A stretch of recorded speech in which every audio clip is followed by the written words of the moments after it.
Assalomu alaykum hurmatli obunachilar. Mana bug'doy undirish xonasi.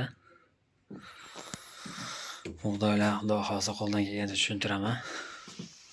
Hayda bug'doylar konteynerga solinib, bir kun uyutilar ekan, keyin patnislarga ayilar ekan. Kecha yayilibdi ular. Bitta patnisga 1,5 kilodan ketar ekan bug'doylar. Kechagi ekan. Ularga mana oqarib qolibdi uje. 3-kuni yayilgan ekan. O'sha oqarib chiqarib qolibdi tomirlar. Ana bug'doylar.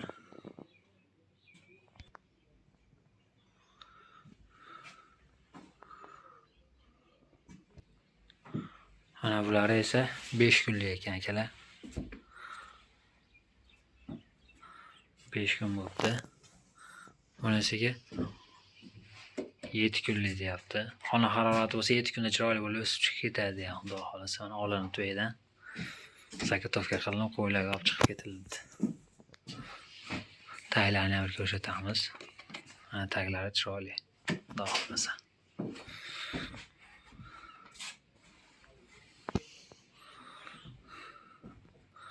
Qanaqa suv sepadigan apparatlar bor, suvni shuni separ ekan. Chiroyli qilib bir xilda qilib sepib berar ekan.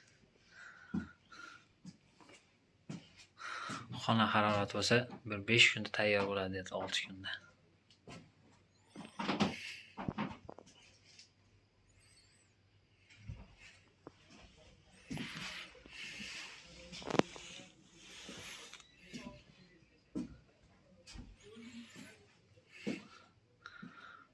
Like bosib qo'yasizlar.